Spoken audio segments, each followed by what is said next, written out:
Alright, welcome to TriMet 101. It's time that we fight to the death, have a civilized discussion about BRT. Forgot this wasn't Twitter for a second.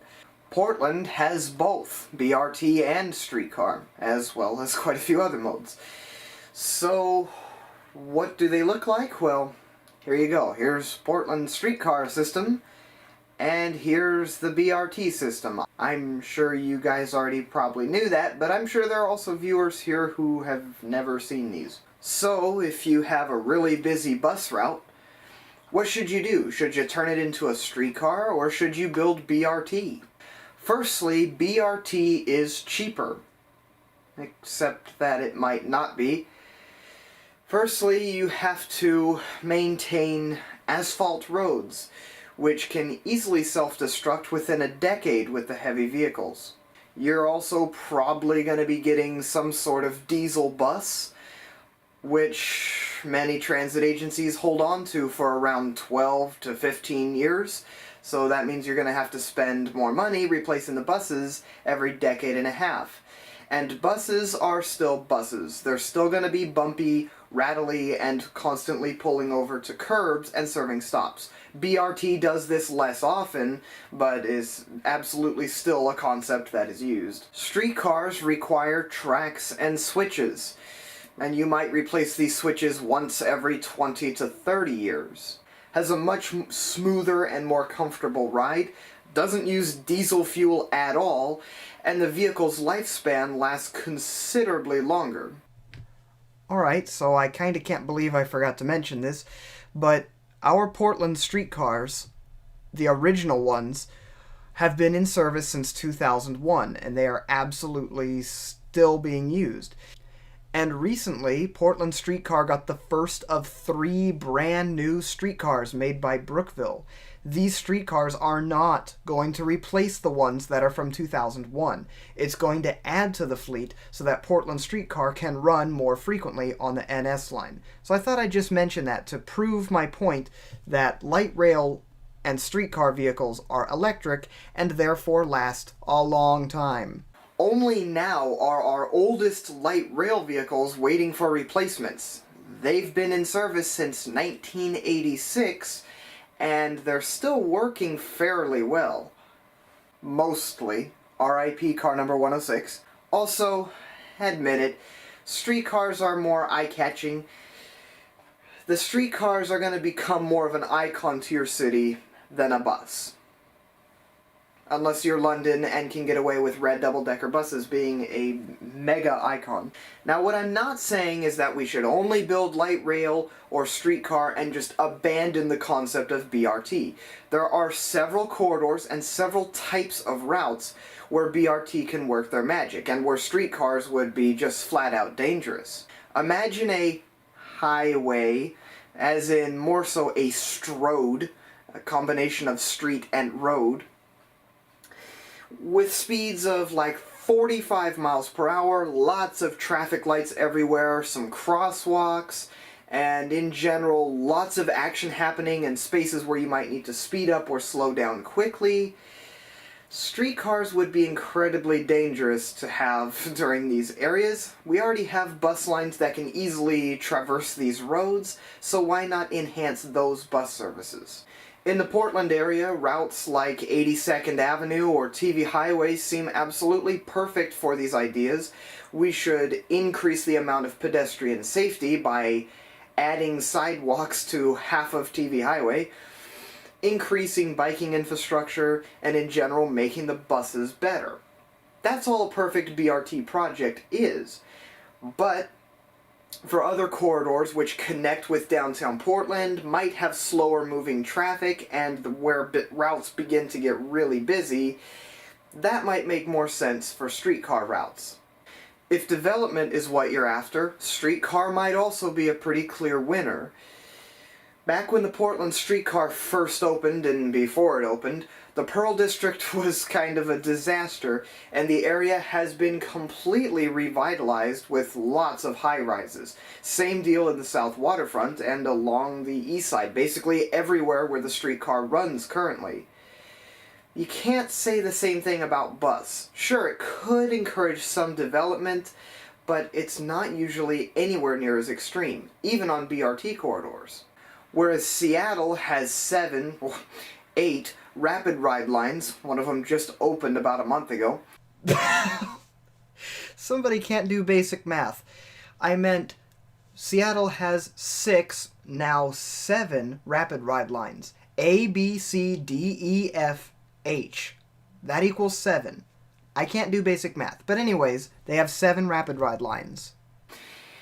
And you don't really see the same bits of development that's been happening in the Portland area. Now, of course, that's going to be different due to zoning laws and other governmental and political issues, but it's very closely related. RapidRide is BRT-like and BRT-lite, but it's not bringing the same development that the streetcar here is, for at least in part due to the fact that it's not a streetcar. However, if you choose to build a streetcar network, please just build it well.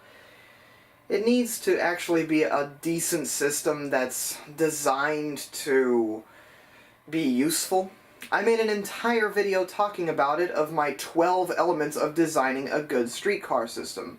There might be a couple of things I would like to add there now that I've looked into things like zoning laws and developing certain areas, and how streetcars can completely transform neighborhoods, just like they did a century and a half ago. Well, that might be kind of stretching it, but at least 1880s, 90s, and into the early 1900s.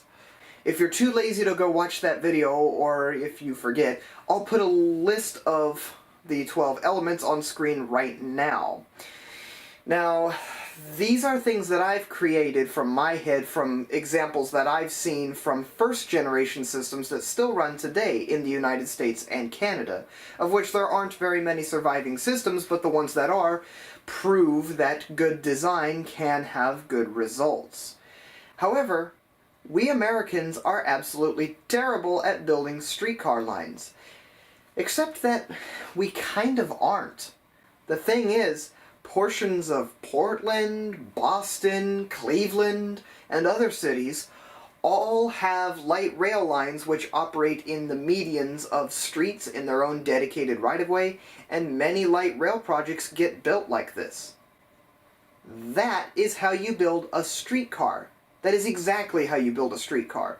So, if you're thinking of building one, take lessons from already existing light rail systems, because we've been doing this for quite a few decades now.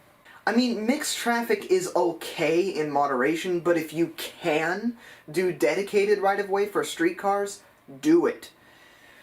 Places like Philadelphia and Toronto still operate streetcars exactly like they did a century ago. Of course, not anywhere near the size it used to be, but it's very cool that any of it exists at all. And in the case of Toronto, it's quite a network that still exists.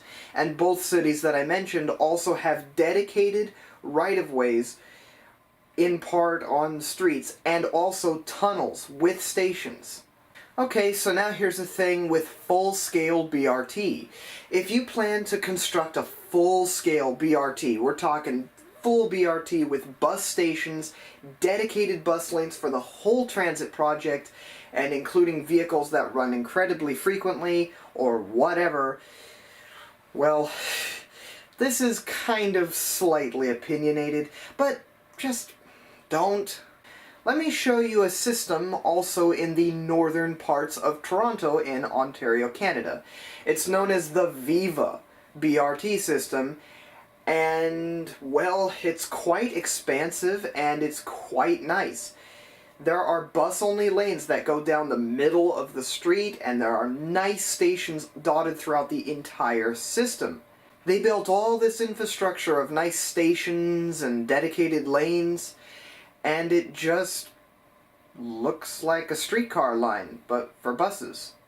Why not go the extra mile, or kilometer, and dig up the road and just place tracks there? This is basically a streetcar system without any of the benefits of streetcar. The existing buses are not electric. The vehicles have rubber tires. They're capacity constrained at being only 60 feet long, and eventually you're going to have to replace these vehicles in about a decade. If this were to be a proper streetcar line, which Toronto absolutely knows how to build, with good vehicles, not these, but actual good 90-ish feet long vehicles, well, then you've got higher capacity, you've got an actual rail system with steel wheels with full comfort, and the vehicles will last considerably longer. And they're also 100% electric.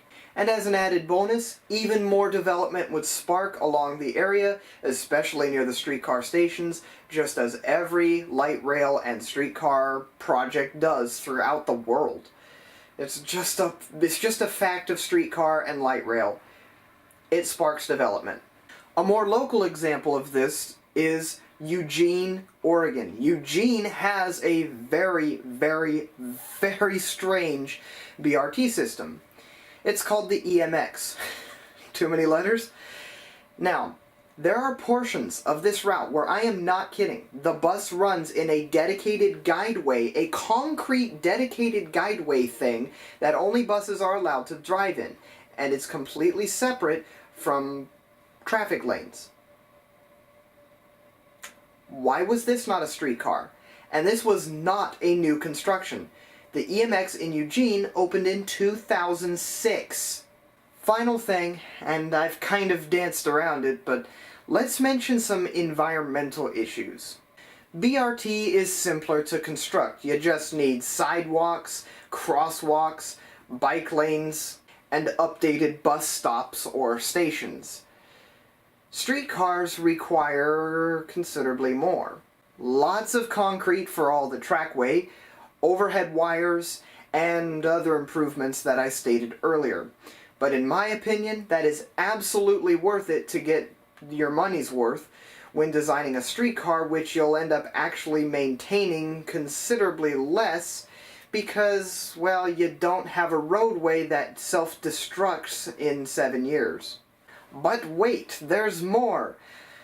Okay, I gotta talk about rolling resistance. I'm gonna keep it really, really short, but rolling resistance, basically, if your vehicle has rubber tires, it requires more energy to propel it forward than if your vehicle has steel wheels. So streetcars are more energy efficient and are already 100% electric because they don't have rubber tires with lots of friction. So my final opinion, BRT-lite routes, like our FX routes, are great for crappy highways that are in rough shape, don't connect with major downtown cores, like downtown Portland, and still have routes with high ridership and high numbers of cars, ones which need lots of improvements. These are great BRT corridors. Streetcar corridors are great for just about everything else. If you have busy routes which connect into the downtown area of your city, that's perfect for streetcars. And there's probably a lot of bus lines that could benefit from the extremely high capacity and from the redeveloped areas around the line. Full-scale BRT just does not make sense to me. Just go the extra mile and construct a good streetcar line. One that people will use, one that's frequent, and one that encourages walkable development in the area. It all makes sense to me, but in the meantime, thank you for riding, and happy streetcar riding and happy FX riding.